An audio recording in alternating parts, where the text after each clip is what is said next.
Yes, we're going to talk about Israel's ceasefire. Israel's Security Cabinet has approved a U.S.-backed ceasefire deal with Lebanon. Prime Minister's office says 10 ministers voted for the deal while one opposed it. Under the deal reached today, effective at 4 a.m. tomorrow local time, the fighting across the Lebanese-Israeli border will end.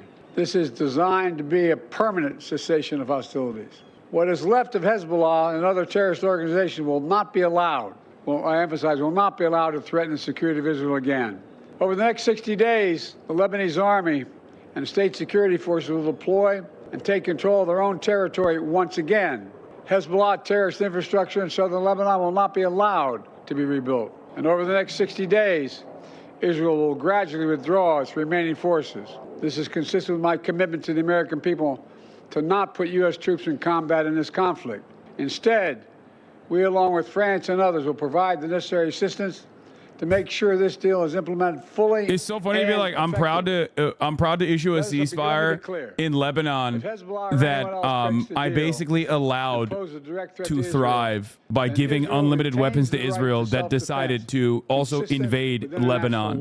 Like, he didn't do shit. Brandon's trying to save his reputation. He'll never save his reputation. Why is it that he can broker this peace with Israel? Oh, it's because Hezbollah actually made Israel suffer a tremendous amount of casualties in its invasion part of the process. Israel bombed Beirut into oblivion, as they do, and then when they brought in their ground troops, they got their shit pushed in over and over and over again. So much so that there was like talks of potential mutiny and unrest among the ranks. And of course, Israel was way more willing to broker a ceasefire in Lebanon than they were as a direct consequence of that. Once again, Israel showing the world, just like it did time and time again with Lebanon, specifically with Hezbollah throughout its evolution, throughout its history, that, you know, they will only respond the force. Now, the other side of this process is that, you know, if they actually have succeeded in the ceasefire, that means that they have successfully decoupled Hezbollah from their ethnic cleansing in Gaza.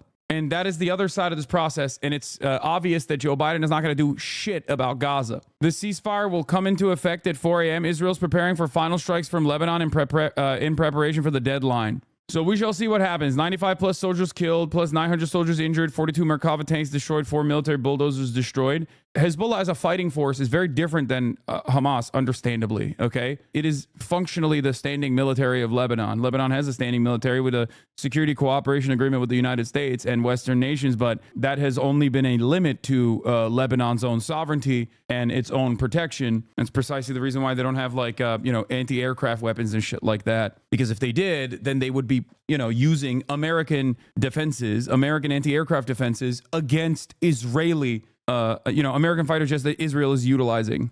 That is what's going on here. Once again, this is the fourth time at this point, or third time at this point, that Israel is pushed into Lebanon and then pushed out of Lebanon by force and has conceded. But then they'll say, "Oh, we got our mission across. We did it. We succeeded." What did you succeed? You killed a shit ton of Lebanese people.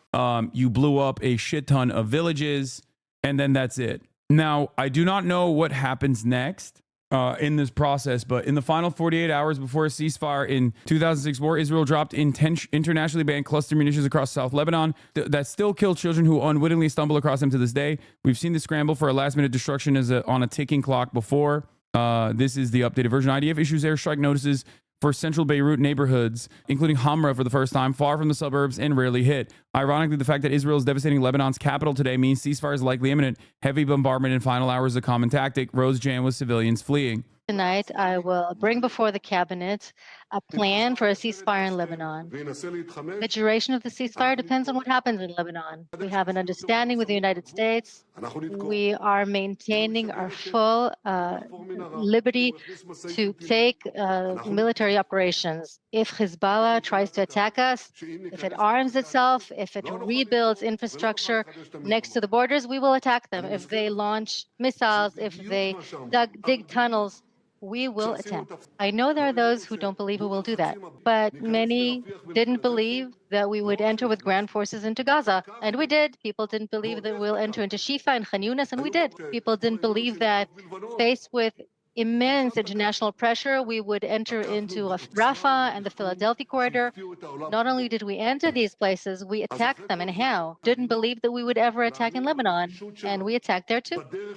We attacked there very forcefully in a huge sophistication that took everybody in the world by surprise. He's bragging about it. He's trying to reassure Israelis who still want more blood. Don't worry, we will go back if they do anything. Yeah, he's trying to make the most of the situation, you know? Israeli media really hated this speech, by the way. Yeah, I don't think you guys understand. There is a lot of appetite, I think, in Israel for just endless violence. All right, let's get the drop site news. Breaking. Israel's security cabinet agrees to ceasefire deal with Lebanon. Hezbollah excluded from negotiations. This is from 1048, a couple hours ago. The framework agreed, Lebanon said, is not a ceasefire, but a cessation of hostilities. There are no terms about Hezbollah disarming. Israeli drones are still buzzing in Beirut skies, where Israel is carrying out heavy bombardments. See Drop News' timeline. That also is like the buildup to a ceasefire in general. That's a part of how Israel operates. It's a part of how Hezbollah operates as well. Leading up to the final moment of ceasefire, there's going to be heavy bombardment. At least 10 people were killed in massive attacks in the Dahiyya district earlier today. Prime Minister Netanyahu, addressing the press now, says Israel maintains the right to attack militarily. We will respond forcefully to any breach of the agreement. Israel also wanted a term implemented in the ceasefire proposal where they could just legally enter Lebanon whenever they saw fit. And Hezbollah was like, no, that's not going to happen. Tonight will be the final night where, Elent News is correct. Both sides will try to score as many victories as possible, likely with large airstrikes and rocket fire. For Israel, this usually means striking and killing as many civilians as possible. For Hezbollah, it will probably mean northern Israel be struck pretty aggressively. But I assume they'll also try to hit like military bases again. Deputy Chairman of Hezbollah Political Council, we must scrutinize the points Netanyahu agreed to before signing the government tomorrow. Hezbollah official adds, we doubt Netanyahu's commitment and will not allow him to pass a trap in the agreement. Since then, obviously, the ceasefire deal has been signed with, I think, Itamar Ben-Gvir being the only naysayer of the agreement. Ynet says only Ben-Gvir objected. The cabinet finally approved the agreement. Report the ceasefire will begin at 4 a.m.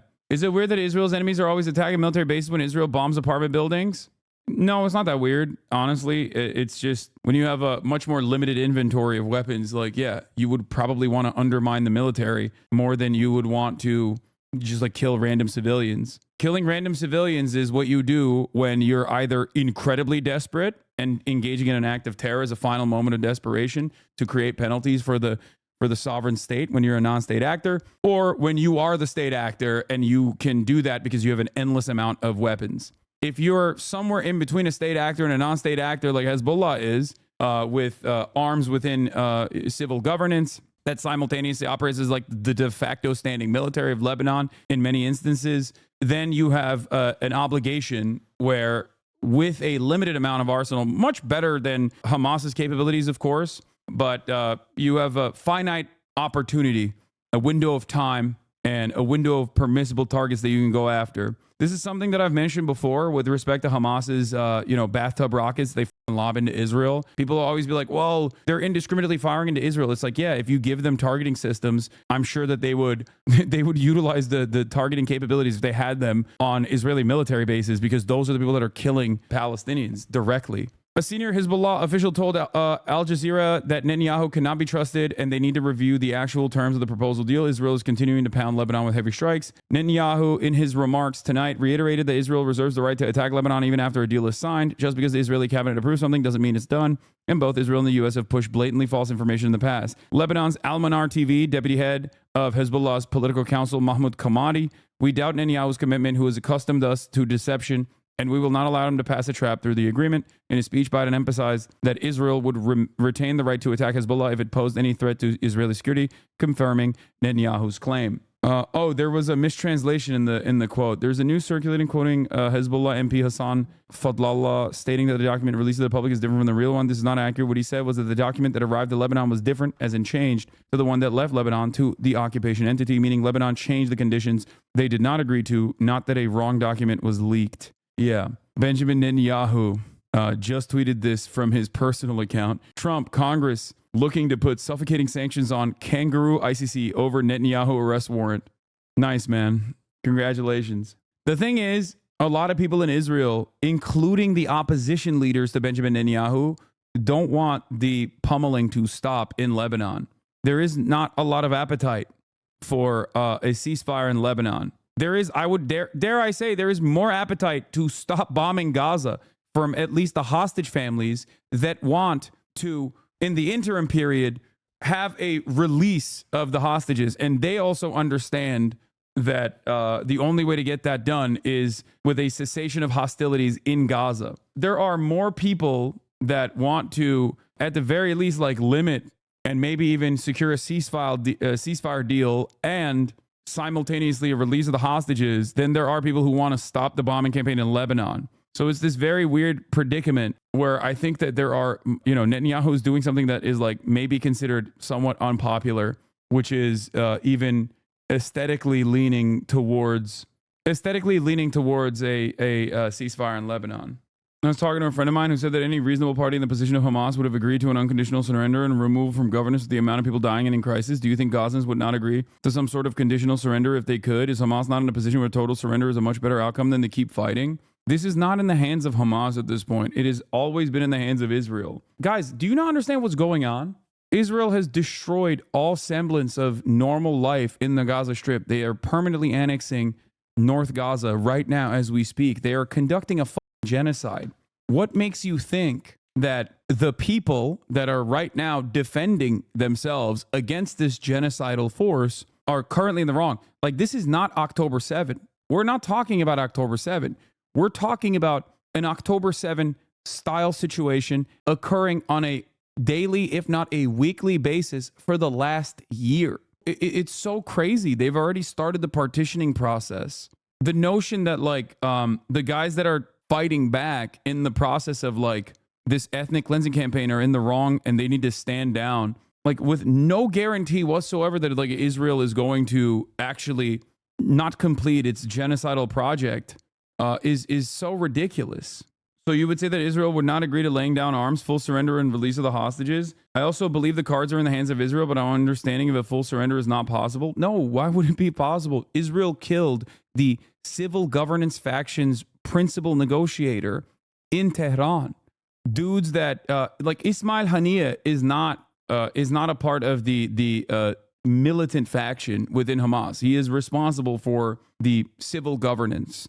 He was also the principal negotiator, and Israel executed him alongside hundreds of thousands of civilians. We don't even know the full number of the casualties at this point. They've destroyed virtually every single building in the Gaza Strip. They're doing the final solution to the Palestinians right now, especially in North Gaza. What makes you think that there is going to be anything that stops them from doing so? Israel is not a rational actor in this process. That much is clear. They have not shown that they are rational actors, and instead they've only shown that they respond to military pressure. When they engage in a war of attrition, they've shown time and time again that their economy surrenders and then their forces incur too many penalties, and that's the only time where they back down. Look at all of the other places where there has been some kind of civil negotiation. Look to the West Bank if you want to understand what it looks like when your civil governance division that is supposed to represent the interests of the civilians living there, when they become a de facto part of the Israeli security apparatus. The Palestinian Authority comes to mind. The Palestinian Authority is the second most unpopular entity in the region in the eyes of the Palestinian population. And there's a good reason for that. Meanwhile, you have this, IDF is gearing up to remain in Gaza until the end of 2025 at least. This is what it looks like. And they're gearing up to partition Gaza and resettle Gaza. I don't know how people just don't understand that. They hold all the cards in this process.